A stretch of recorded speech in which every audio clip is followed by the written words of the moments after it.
Hello everyone, welcome back to the Buck Think Tank for Comic Book Case, and today we're just going to dive right in. So our first book is actually from Brian Michael Bendis, his first major Superman run, which is Man of Steel. So our story opens up eons ago when Krypton was still allowed to be Krypton. Well, not even eons ago, it's like, what, 30 years ago? Depending on Superman's age? Anyway, our gentleman, Rogol Zaal, is talking what might as well just be the tribunal of old people, talking about how Krypton is going to become a plague, they're going to invade, they're going to spread their colonialism across the galaxy, and the best way to stop them is to just give me the blank check to go and just wreck them, and we'll be done. I'll slaughter every last one of them. It will be a cleansing like you've never seen before, and I know cleansing. So then we go to the present day in Metropolis, and there's a fun little exchange between Firefly and Killer Moth. Apparently Killer Moth needs a place to hide out. Yet, oddly enough, I would think Killer Moth would naturally live in Metropolis as opposed to Firefly. Firefly seems very sort of like just hiding out here. Apparently, he hides out in Metropolis, which is interesting. So he commits no crimes in Metropolis, and he's telling Killer Moth to keep it down because Superman listens. He listens for acts of violence and whatnot, which is actually kind of impressive, but a bit scary at the same time. And as Killer Moth is saying, like, you know what? No. Unlike the rest of you idiots, I did my digging. I looked him up. He's in Tanzania right now. No way he can find us. Clearly doesn't understand how superhero works because guess who shows up? Superman.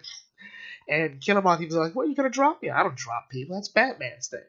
And after he drops Killer Moth off, he sort of talks to us about, at least he thinks about this song he heard someone singing. He sort of heard it by accident. He was listening in, and he can't quite figure where it's from. It's really cool sort of humanizing moment for Superman, I think. And then he hears something else. There's another emergency. There's a fire, which is sort of by the books for Superman. Like, one thing he always ends up, having to save the day from is a fire. But anyway, he goes in. He handles it the way a Superman can. He can see through the building. He can find him. He can blow the flames out a bit. But he also knows that sometimes the best thing he can do is just wrap someone around with his cape, because if he goes too fast, he can hurt the people he's trying to save, or if he's going, the fires could, chase you with the draft and whatnot. So he saves them. Then afterwards, he goes to examine the building, and he sort of has a bit of a flashback to his son and his wife, who, if you recall in the DC Nation little preview, it was implied that they weren't in the house, that Clark hadn't seen them in a while, and we as the panicking fans thought Bendis had gone totally off his rocker and said, well, they got divorced. I'm like, oh, anyway. He's brought out of his thoughts by Melody Moore, who is the new deputy fire chief. She wants to figure out exactly what caused this fire, too. They're all thinking arson. And it's sort of an interesting sort of back and forth they have. Nothing too interesting. Like, I think we just know that Melody's going to be a mainstay in the Superman book, or at the very least for this story. And they have a little fun back and forth about, asking if she's taller than Wonder Woman, which Superman says you are. And then when he says goodbye, he says, hey, if you need help, just call my friend Clark Kent. He can not only help with the investigation, he knows how to reach me. And when he says nice to meet you, she goes, nice to meet you, Superman. She's sort of flirting. And then she realizes Superman could hear him. A lot of people forget Superman has super hearing in this one. It's sort of interesting. Well, it's not really that interesting.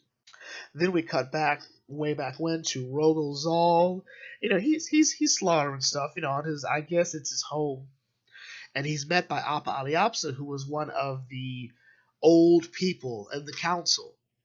And he's brought back their deliberations. Like, look, we thought about it really hard, and no one's here to, question your dedication to the cause, but we cannot condemn Krypton for what it is yet to do. Krypton must rise and fall on its own merit, and they've shown no indication that they're going to be what you say they are. So he says, thank you for your service. Thank you for everything. You're a cool guy. But we're going to leave Rogol Zaal just like, no, Krypton must be cleansed. And then we cut up to the Daily Planet, where Superman's flying in for his day job as Clark Kent, or his other job as Clark Kent. I think it's a better choice. And he's met by Perry. Perry's like, what are you doing, Clark? What are you writing? You're writing about what, fire? Why do you care about fire? Well, Superman was talking about it. Like, fine, that's right. And then we see another picture, or sort of cut out of Lois, and we see Clark's looking at a picture of Lois and John, and then we cut to a flashback about what apparently happened to Lois and John, and we still don't know what happened.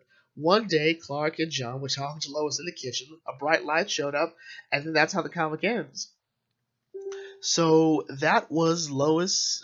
That was Man of Steel, and honestly, this was a fun way to get into the story. The big mystery is going to be what happened to Lois and John. I think it's pretty obvious because we already know about Rogol Zahl in this one issue. The big mystery about Rogol Zahl now is what is it he said to Superman in the teaser, that it was Jor-El who got permission, who helped him cleanse Krypton. So next up was Avengers issue 2, and this story starts off with a narration by a mysterious figure whose narration is all in green lettering. Maybe that'll help you figure it out. And he talks about how this is the same old, Thor, Iron Man, Captain America, the big three together going for the charge. Avengers awaits, excitement abounds, Excelsior and whatnot. So that's about how this is always happening, and but they're not quite ready for this. This is the alien reality of the time out of medicine. This is something they won't be able to handle. This final host, as it's called, because even a million years ago, they couldn't handle it. And then we cut to everyone else, like Doctor Strange and Black Panther underground, Captain Marvel picking up a Celestial, Ghost Rider fighting insects. It's all really, really fun. And every now and then, it's one of those stories where I think, why isn't this animated? So then we cut to Ghost Rider Robbie Reyes fighting more of these insect things, and he's telling his little brother Gabe, like, stay inside, Gabe, don't come out, because he hasn't told his little brother, oh, I'm Ghost Rider. And instead of a motorcycle, I have a Charger. And then we cut to Jennifer Walters hulking out finally because, not only has the Celestial crash landed, an insect came out and messed with her, so now Hulk squish. And it's sort of, one thing I'm hoping is we're going to see Jennifer Walters get back to being herself with her Hulk transformation. Then we finally cut to our three Avengers and Captain Marvel trying to figure out a way to, break through this thing. They're not really coming up with much. Because, not only is Tony's AI not showing any weakness, he's actually visibly jealous at how advanced it is. Thor's like, look, I've never met anything that has been able to survive a good bludgeon to the face a couple times, so let's do that. And Thor gets knocked out. It's actually pretty intense. And then when a Celestial crash lands in front of Jennifer Walters, then it's apparently communicating with her. And it teleports her off somewhere. And it teleports her on enough right in front of Robbie Ryan's Ghost Rider. And that isn't what either of them need because they're both really trying to get a handle on their powers. And the last thing Robbie Ryan needs is an angry Hulk. And the last thing Jennifer Walters needs is something to further her anger a bit. So then we cut back to Captain Marvel and Thor. She just helped him. She just, did the save.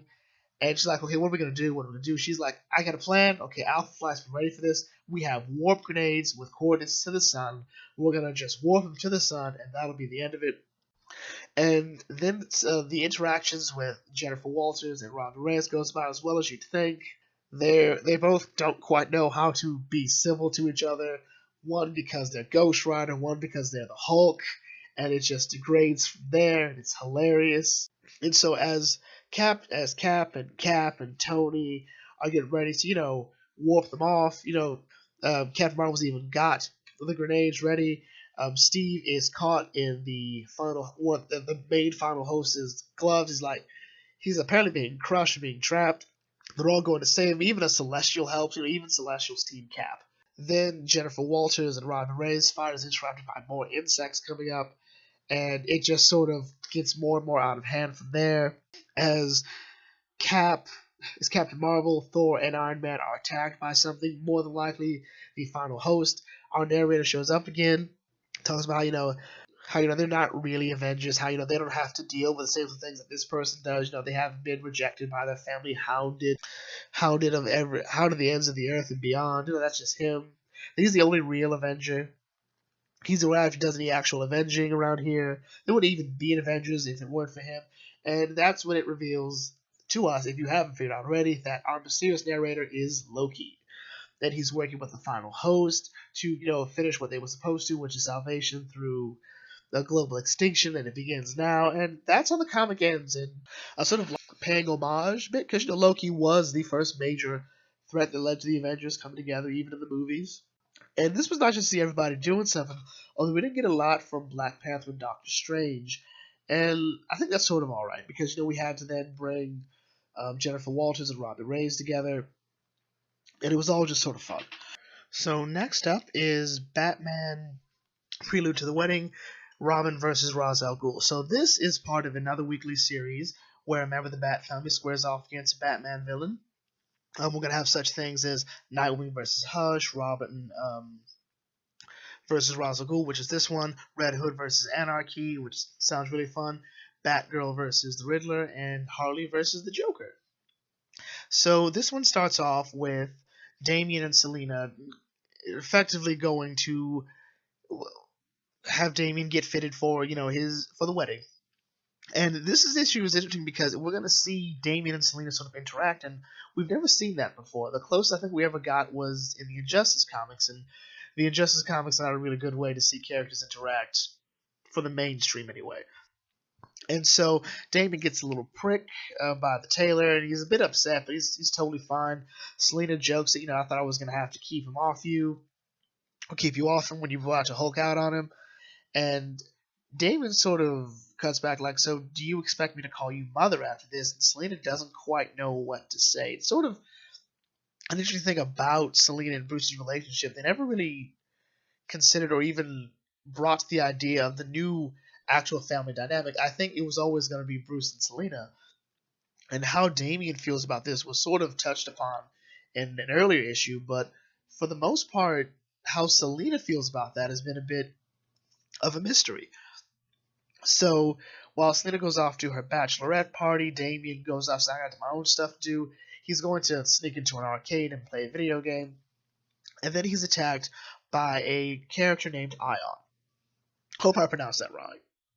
And Damian first thinks he's some upstart from League of Assassins, hoping to build a name for himself and whatnot. And once he slammed, they injure / damage the Viking cheese game, or the cheese Viking game, that's sort of when Ion reveals who he is, and he removes his cowl to reveal that he is the son of Bruce Wayne and Selina Kyle. And he says, I'm here to take up the mantle. I'm the real heir to the throne. I'm the real child. I'm the child that Bruce Wayne actually wanted with a woman he actually loved. I am the Bat-Cat product. I am the winged lion. And you're just someone who didn't even realize that my claws were laced with psychotic drugs. And you don't even realize that you're an old man, or relatively old. He's effectively Damian Wayne from Batman Incorporated in the future, where he's Batman and it's the apocalypse coming. And effectively, Ion is sort of getting into Damian's head, saying, I'm the legitimate heir, you're the bastard child, you're the one no one wanted. And Damian sort of fights his way through it, and also finds out that, while claiming that he deserves the title of Batman, that, he's the heir, he's suffered for it, he's died for it. It's then that he realizes this is all fake, and this was all a ploy by his grandfather, Ra's al Ghul. And Ra's is effectively it seems like he's just toying with Damian at this point to remind him that, you're going to be replaced, alright? Because Bruce already replaced Talia. He already replaced my daughter with Selina Kyle. You're going to be next. And Damian doesn't quite seem totally immune to that idea. It sort of shakes him up a bit. Well, as Damian would allow himself to be shaken up for the most part. And at the end, he's waiting at Wayne Manor for Selina to come in, and he sort of poses the question, are you and my father planning on having children? And Selina doesn't quite know what to say. Because in her mind, she's the last person who should be having kids. Because, she's done some messed up stuff. She can't move past it. She can't expect her kids to move past the stuff she's done. And she and Bruce have never really talked that far into the future about it. She highly doubts they will. And so Selina says, look, you and me, we're the only two non-goody-goodies here, which I think is a bit unfair. Jason Todd, But she says, look, you don't have to call me mom, and I'll always have your back. Sound good? And they shake, and that's how the comic ends. And this was a really sweet way to end the comic, I think. It's sort of the relationship between Selina and Damian is, it's sort of classic. It's sort of very by the books. The new mom coming in, or the new woman coming into dad's life. Where do I fit in? Am I going to get replaced? It sort of shows how young Damian is. But this is something that he would secretly be worrying about to any extent. But also more so to the fact that, Damien's always believed that, as the, blood relation to Bruce Wayne, he should be the one to be Batman. And the possibility of Bruce and Selina, like a child Bruce actually wanted to have, would of course be the more suitable heir. Either way, really good stuff. So finally comes Justice League No Justice. And finally we have Justice League No Justice issue 4, the conclusion. And our story opens up with Green Lanterns at the Source Wall, effectively letting us know what they've been doing. The entire Green Lantern Corps has been working in shifts to, keep the Source Wall together as best they can while they try to find some way to fix it. Then Hal gets a call from Green Arrow that, Waller's doing something, and that there are a bunch of 4 Omega Titans here. Just whatever you're doing is not as important as what's going on down here. Then we cut to the wreckage of Kolu, where our teams are just sort of looking at the wreckage of the disaster that's been caused and dealing with the loss of Starro. And Brainiac takes this time to sort of berate everyone, like, what have you done? Look what you have actually done. Like, my father said that you were terrible, and I thought that he was wrong to target you at all. But look at what you've done here. You've released an untold number of different species, different planets into the universe with no way to prepare anyone. And none of them are even ready to deal with it. You've totally changed the landscape of the universe. And you don't even seem to realize how important it is that you shouldn't have done that. You deserve what's coming to you.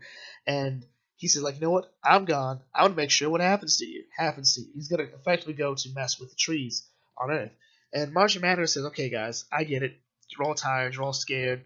You all feel exhausted. But we have to keep going. Because there's something even Brainiac couldn't have figured out was going to happen. That Starro, one of the most dangerous beings in the galaxy, one of the most selfish beings in the galaxy, would sacrifice themselves to give us all a chance.